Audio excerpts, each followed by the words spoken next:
This is episode 167 of the Happiness Happens podcast. Thank you so much for joining me for this episode.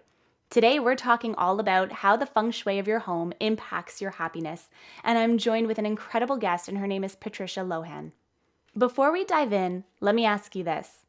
Did you know that the feng shui of your home has a direct impact on your happiness? There's actually a correlation between how your space is set up and what you manifest into your reality. Today, I'm sitting down with Feng Shui expert speaker and author Patricia Lohan. Patricia is a manifesting magnet, alchemist, healer, and real-life Irish Celtic Shaman. Some people call her the Mary Poppins of Prosperity. She's the creator of PowerHouse Feng Shui and author of The Happy Home, a guide to creating a happy, healthy, wealthy life. She helps entrepreneurs make their homes and businesses magnetic to money, luck, and blessings. She shows you what they don't teach you in business school, what lies between the lines, your top secret tool for success. Patricia has been featured in media around the world, including the New York Times, CNN, Fox, Forbes, the New York Post, She Knows, Essence, Mind Body Green, USA Today, and Elephant Journal. This is such a great conversation about the power of feng shui in your home. We talk about specifically what happiness means to Patricia, what feng shui even is to begin with, the science behind feng shui and how it works, and tips to feng shui your home. Last but not least, we also talk about the correlation between manifestation and the feng shui of your home. I'm so excited to get into this conversation with Patricia. I learned so much, and I was actually pleasantly surprised to know that most of the spaces in my home are actually set up properly when it comes to the feng shui rules, if you will. Okay, let's get into it. Patricia, welcome to the Happiness Happens podcast. I'm so excited to have you here today.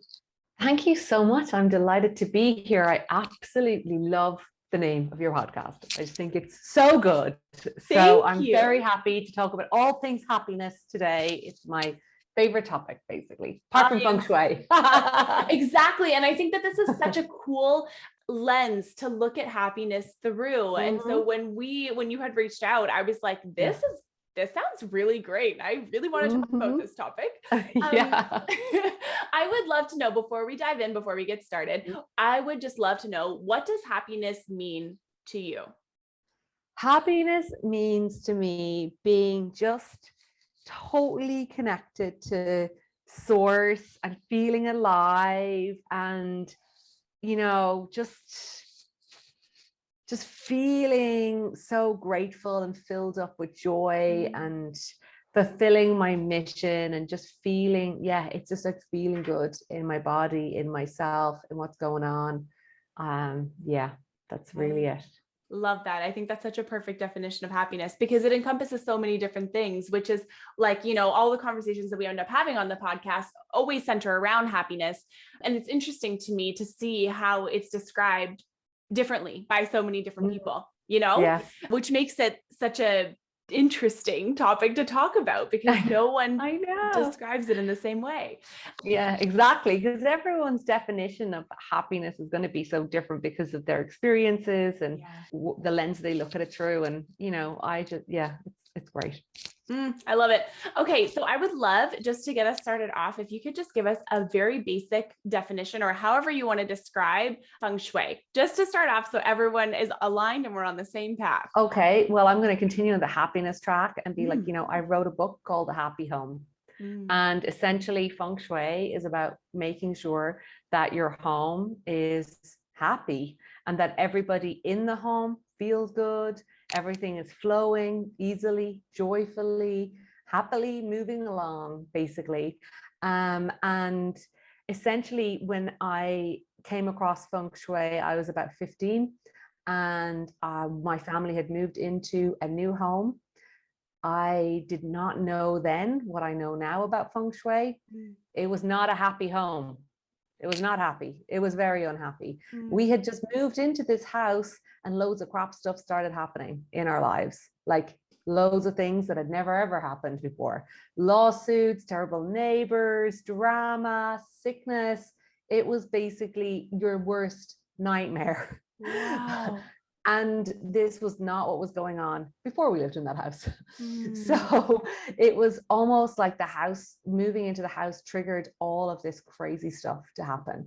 And essentially that's what I help people avoid now, or if they're in homes that are creating or causing unhappiness in any part of your life, your health, your career, your wealth, your relationships, your connection with spirit, like whatever, that's the nice thing about feng shui, it actually encompasses every area of your life. Yeah. So if you're feeling basically stuck or unhappy in a part of your life, it may not be you, and you may be trying your hardest to try and fix it, and it could be your house.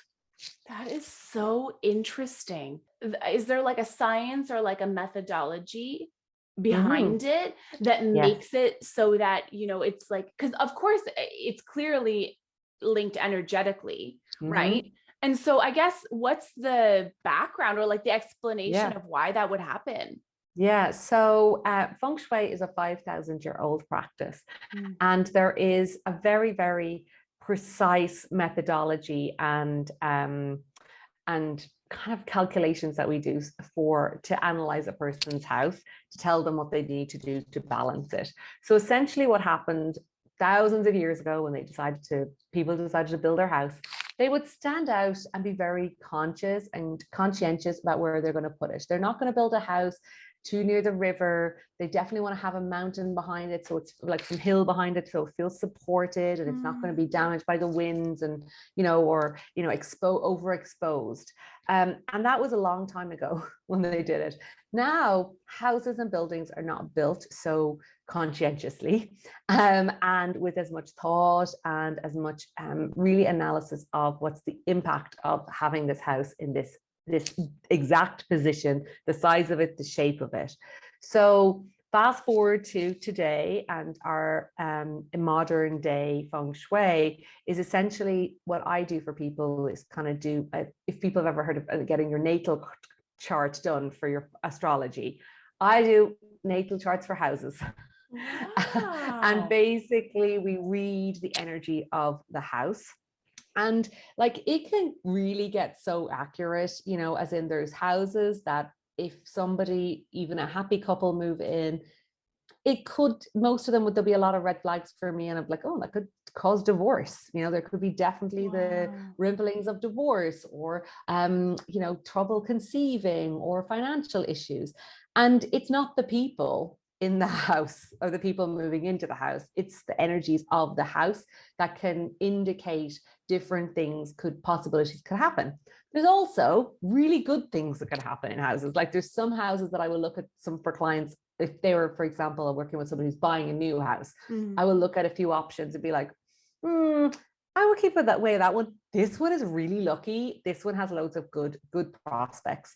Now, most of the time, and 99% of the time, we work with clients who are in their existing house, and everything we can balance and remedy and make as good as possible, like to really create more harmony in the home.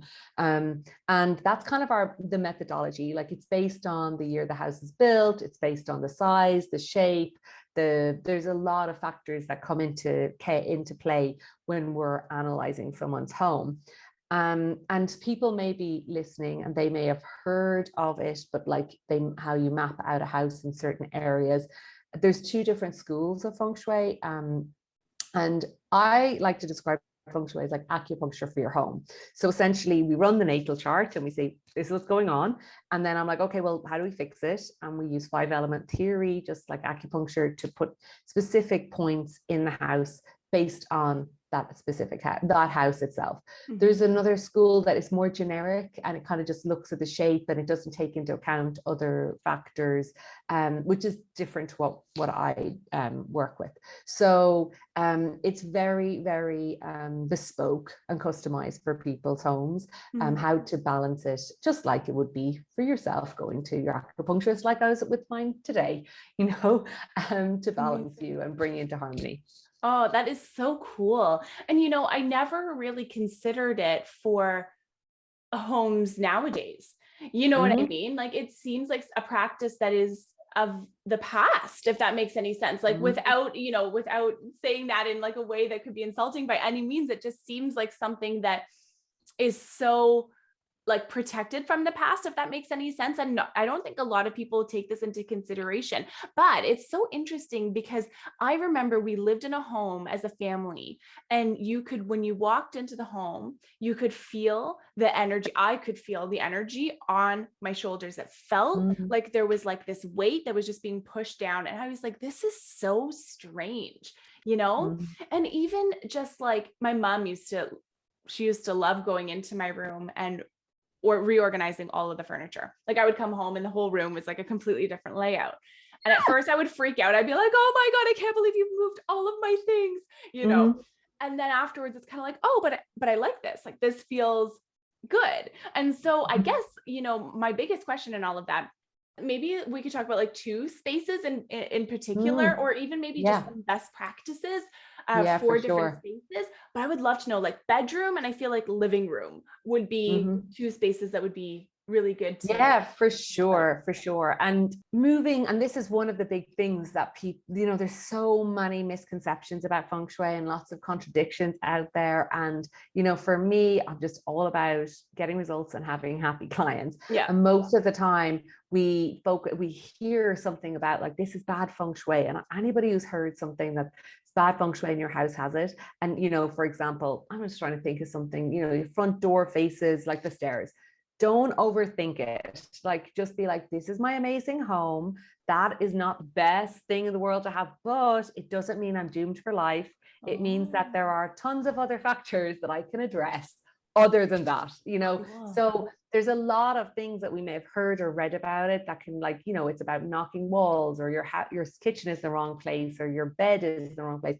Don't worry about any of that. I would say I take a really pragmatic approach to this practice, and we work with what you've got, and we can always make things better. Like that is really, it is just an improvement of our environment. Every small thing that we do around our home is going to make us feel better, make you feel happier, and also your home as well.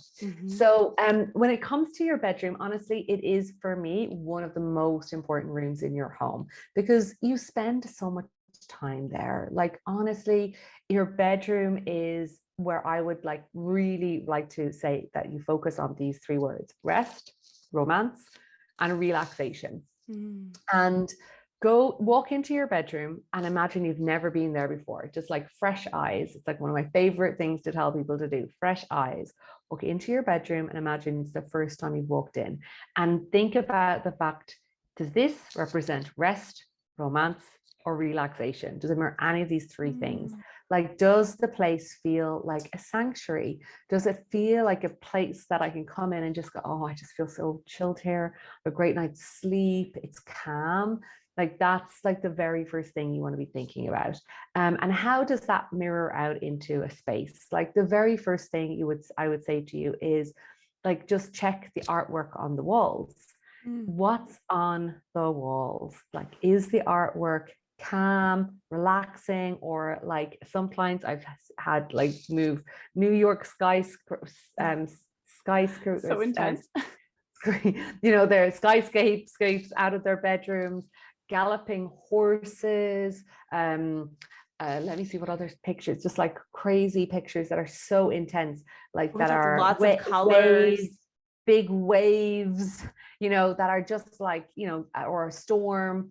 You're never going to sleep if there's a storm in front of you or around you. Like it creates stormy weather, like the energy is stormy. So you want to start to think calm, chilled, relaxed. And then the next thing is then like, what's your intention for your bedroom? Like, are you single or are you in a relationship? If you're in a relationship, you want to have an amazing picture of yourself and your partner in your bedroom. That reminds you of a time that was really a happy day for both of you, that you're like, that was a great day. And try and get one that's kind of like even up to date, like, so you're like keeping it like steady and up to date. And then even just a picture of a couple. So if you're single and you want to call in love, make sure you have artwork that represents pairs or a couple, that represents the kind of relationship that you want to call in. I like to describe like using feng shui and using your home to be like a vision board for your future. What are the things that you're calling in? What does it mirror? What does it represent? So really taking time to tune into the artwork. I was recently on a podcast, and the interviewer was telling me that her bedroom had like loads of spiritual pictures, feathers and mandalas and spiritual mantras. And this is her bedroom. And I was like, so are you in a relationship? She's like, yes. And I said, do you have a picture of yourself and your husband? She said, no. I said, we need to get that in. And I said, there's no space for him. Like, this whole space is becoming your sacred spiritual sanctuary. And what you need is to create balance for you and your partner. So really being mindful of like, who else is sharing the room with you? If there's two of you in it, you want to keep that sense of balance as well. So that kind of leans into then just clearing out anything that's not related to like rest and romance. So all the books, anything that's beside your bed, that like your head that you don't like use regularly, that's kind of just there. Your work things. And I know this sounds like obvious, but I have gone to many houses and many bedrooms and seen lots of work stuff in the bedroom. I don't recommend it, because then you're sleeping with your work. You're never going to be able to switch off. You're never going to be able to feel like absolutely totally relaxed. And that brings me to the other thing that I do not recommend in your bedroom, which is your phone. And you're like, well, my alarm clock, I need it for this. And alarm clocks are actually really reasonably priced. It's not like a huge investment. And, the reason I say no to the phone in the bedroom is that, number one, like for me, 90% of my work is on my phone. My social life is on my phone. My work is on my phone. So social media, everything is on this. And it is like what I'm working, if that's beside your head at night, it's like, you're never going to be able to switch off. So taking that out of the bedroom, putting it in, like for me, this is always plugged in downstairs in my office. I close out my office door. And then I actually do have a little phone that I bought, a little cheapy phone I bought in Bali, that I have some meditations on, because I was like, I want to listen to my meditations. So I was like, okay, it doesn't have Wi-Fi, it doesn't have any social media, I can't get onto anything on it. It just has my meditations. So like something like that is fine, but it's more about the one that's like your active everything on it, just will not like, it won't support you in having a really restful night's sleep at all. And then as you move through the bedroom, clear out anything under the bed. Under the bed, clean it all out. It'll really help you have a better night's sleep. And then, anything that's not related, like, I remember honestly, some of the things we've come across underneath people's beds: broken computer, divorce papers. Oh my God. Love letters from exes, like when they were like 15 or 16, like years of age. Like, you just don't know what's under there, like that hasn't been touched in a long time. Take it all out. And then I like to just set up bedroom wise, in terms of most rooms, the bed only goes in like one position or two. It's most bedrooms are designed for the bed to go in one place. So I wouldn't overthink it too much. It's like, I have to get it in this position. Just you do your best to put it in the position that you can get it in. Ideally, you can see the door. If you can't see the door, don't worry. A nice strong headboard, 2 bedside tables, so there's kind of a bit of balance, 2 lamps. And then you're like really creating a place that feels really good. Like when I feng shuied my apartment when I feng shuied my apartment for calling in love, that was like one of the first things that really happened with feng shui. And I got like new sheets and new duvet, and was like, I'm going to keep this place like a real sanctuary. So every time I walked into my bedroom, I felt good, and that's a really important thing to create in your space. I love that. These are really great tips. And as you're saying that, I'm thinking to myself, my bedroom might not be as bad as I thought that it was. I remember when we bought our house, the people who had the house before us, they had in the master bedroom, their bed. So you would walk into the door and the bed was laying this way, but it was like you're walking into the bed. And I remember saying to my husband, I was like, that is so weird. Like you're blocking the space, you know what I mean? Like you're blocking the energy from flowing through to your room. And so when we moved in, we put it on the other side, but we have 2 nightstands, 2 lamps. We have a dresser. I don't love the color. We're looking to upgrade it, but we do have pictures of the 2 of us in there. Underneath, our bed is cleared out. Our I closets love are it. not overpacked. So it sounds like, we're doing good. But I also heard too, even as something as simple as like, so let's say you're single and you're, wanting to call in more love, something as simple as like clearing out your closet and making space for somebody else to like put their things in. Is that all Yeah. part of Feng Shui? Oh my God, totally. And actually, I had like on his side of the bed, like I moved actually for single women and men, just to pull your bed out from the wall. Like if the bed is pushed up against the wall, it can represent pushing away love. So pull it out from the bed and leave some space on both sides for everyone to get into the bed. And on his side of the bed, I had the bedside table, actually the locker empty. I also went and bought spare hangers. So I realized that I had no spare hangers and my wardrobe was kind of full. So I went and bought like spare hangers. I bought black ones so that I would use a different color. I had pink ones and then I had black ones for him. So and then I also emptied like high shelves because I wanted someone tall. So I emptied the higher shelves. I was like, you can have the higher shelf, you can have those black hangers, bedside table.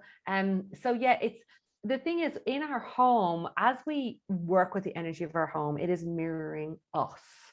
So it's like, if we don't have space in our wardrobes and in our home, we don't have space in our lives. We don't have that space. So it's like they basically just mirror each other. So the more conscientious you become about your environment, it then ripples back into your life. It actually mirrors back into your life. So as you start working on your environment, it starts kind of changing you as well. That is really cool. I think that this is so fascinating. There was something else that came to mind when you were saying that, especially about the space and then the high shelves and all of that. You're kind of like subconsciously manifesting in every single moment, and you're bringing a vision board to life by living it in your home. Yeah. Oh, totally. Absolutely. So much so. And it's like, the thing is, when you're home, like our home is a very dense energy, it's like very physical and dense energy. And a lot of the time, especially in this personal development and personal growth world, our focus is on raising our own personal energy, our own personal vibration, like raise your vibration, get happier, so raise, come up. So your own energy is rising, but your house isn't. So it's kind of staying the same. So if we don't start working on the energy of our house, it's kind of creates this little tug of war, especially if we've been doing like the mindset work and, tapping into like our happiness and connecting with source and doing all of that. But like there's not much point in it, because you're only going to feel like you've hit some kind of plateau if your house is, not supportive of people. Like that house that we lived in, at that back then, it was just really sabotaging our success. Yeah. Yeah. That's such a great point too. And I think it can even be in like the little things, leaving a room a mess before you leave it. Like, I don't know about you, but like for myself, like I have to, even though I don't put like all of the things away or whatever before I leave my office for the day, I make sure though that my computer is set up in the right way and that the keyboard is meant to go where it goes. And, I just kind of like tidy it a little bit. And I feel like even that helps cut the energy from the day. Okay, like this is done. Now we're done and we can move on and like move through, and then like if I walk into my living room and it's like blankets are everywhere and like we have a dog, so like of course the dog toys are everywhere, but it's just crazy how like just picking up the stuff and putting it away really shifts the whole energy of your home. Oh, totally. And like, I think, there's been so much said about decluttering and clearing out and organization in the last few years, which is amazing. And it's made people become more conscious of like what they bring into their homes and what they have in it, how they store it. And that's amazing. What I just all kind of want to say just on this is that having a few things like left in the bedroom on the chair from yesterday, or having, the dishes on the counter or the kids' toys playroom all messy, like don't panic. Like that's not bad feng shui. You know, that's called life to me. Yeah. That's what I would say is like, that's life. It's like the kids are going to, if they keep playing with the toys and messing with them, that's fine. You know, you're going to like fill the dishwasher later on. Like, so don't be hard on yourself when that kind of thing is happening. I'm like, well, that's life and it's all moving. Whereas I would be more concerned about the cupboard or the drawer that is just like full of stuff that hasn't been touched for like 6 months or 8 months. You know, that's creating stagnancy and the, you know, if you just even think about like a little pool of water that goes all stale and stagnant, it gets smelly, it gets disgusting, and that's going to mirror back in your home, into your life. Like, and you know, depending on the area of your life, of your home, it's impacting a different part of your life. So, you know, they're the places that I would be kind of like, go do those ones. And they might feel kind of scary. You know, I still have like I have one little cupboard here that's like our stationery cupboard that just kind of got like all of the stuff dumped into it. Yeah. So like, I need to tackle that because that's currently the one in my house. But there's still like, it's like a journey with it. Like, as long as you're kind of constantly clearing and making space, it will allow things to flow a bit easier around your home. I love that. This has just been so lovely. I have really enjoyed our conversation today. I've learned so much about this. Really quickly before we end, I would love if you could just sort of talk about like the feng shui and the manifestation piece hand in hand, because a lot of the times I feel like people will talk about manifestation and they'll be like, just all you have to do is just put it out there, or like speak it into existence and then it will come to your life. And it's like, okay, no, I think you have to be an energetic match for what it is that you want to manifest in your life. If you're like, I want a partner, and then you do everything opposite, you're not actually trying to create space in your life for that. Exactly. And I love this question. I feel like feng shui and manifesting go hand in hand. You know, it's like you can create the vision board, you can do all the things and say it and journal it and everything. But, you know, if your house isn't saying the same thing, it's going to, it's going to be pushing it away. So just like that, it's like, as we talked about the bedroom, we were like, okay, well, if your bed is pushed up against the wall, your wardrobe is full, your diary is full, like you're not mirroring what you really want. And then you're like, do I really want it? So I love manifesting. And this is one of the things that we do with our clients, is we get them to set intentions for every part of their life, because as we bring the house into balance, which is what it's ultimately all about, like the happy home is just a house that's in balance, like that's tapped into source energy, that's in alignment. And as we bring it into this balance, it then brings us into balance. So it lines us up to be able to be a match for what it is that we want to call in.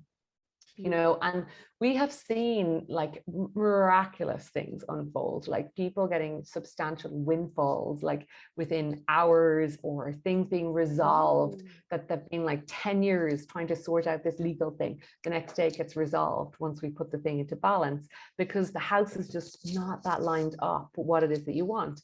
And once we do it, it's just like, oh, now we're lined up, now we're ready to bring this in. So they work just totally hand in hand. And it's important. I think it's really important for people to have a clearer vision of like what their intentions are. And this is something that our clients, you know, when we first started saying like, what do you want? They were like, I don't know how to answer that question. Like, I want to do this, you know. And we start to get like, and what would you like for your spirituality, your meditation, for your family, your community? Like, you know, we have like clients having, you know, wins, like their kids stop fighting. You know, the fact that their kids are fighting all the time and want to take each other's eyes out, and now they're like hugging each other, loving each other, and the mom's like, oh my God, like it's just changed our whole lives.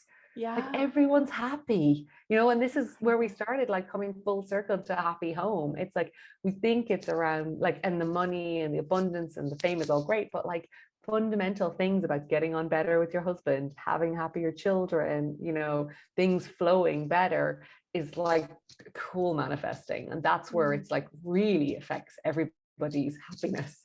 That is so cool. I think that this is just really interesting. I'm so glad that you joined me on the podcast today, because I think this is going to be so valuable for everyone who's listening, especially because now we spend so much time at home. so I much time know. at home, you know? And so if there's one or two small things that we can just do to Hmm. make that space feel a little bit more peaceful, a little bit more clear, and have the energy just be more aligned. Like that, Yeah. you're increasing your happiness tenfold because you're giving yourself the opportunity to have a place, like you said, that's stress free. Wait, what did you say? Relax, romance, and rest. That's what you said. Rest. Yeah. Perfect. Yeah. I I love love it. that. You're a great student. Thank you very much. I'm going to take all I've learned today and implement it in my home. I love Patricia, it. where can our listeners find you so that they can learn more about you? So you can find me at patricialohan.com, and I have some really fun resources there, including in a couple of weeks a new Feng Shui mini course, which is actually behind the scenes of my own course, of my own house, actually. Very cool. So I walk through everybody through our home, and I show you the do's and don'ts for each room. So the office, the bedroom, the kitchen, the living room, and yeah, you get to go behind. It's like a crazy MTV weird cribs, Feng Shui cribs. Feng Shui cribs. I love that. That's the name of the course, right? No, I'm just kidding. So we actually have a name. I was just calling it like the Feng Shui mini course. So I'm like, maybe we'll call it Feng Shui It cribs. might have to be cribs.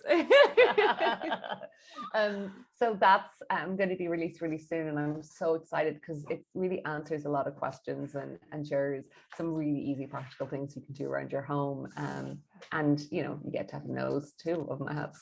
That's amazing. It's amazing. I love it. We're going to see how you set up all your furniture and all of that for Feng Shui. Yeah, I love exactly. it. And by the time this episode airs, the course will have probably already been launched. So we'll make sure to have all the links in the show notes for everyone who's listening so that you can grab the mini course, but also even just your resources, because I feel like, that's a great place to start. Patricia, I have one more question for you. Go and for it's it. a question I have been asking for 3 years now, and I never really get the same answer twice. And it's, how can someone create a little more happiness in their day, every day, starting today? Just literally wake up and give thanks for your home. Just be like, thank you for this amazing space, this environment, this sanctuary. It's just like one of these places that we just sometimes take totally for granted. And we're like, we have a home, I have a house, I have some space that I can improve and make better and do something to it. So just give thanks for our home. And honestly, the more you start to tend to and fall in love with your home, the more it will support you.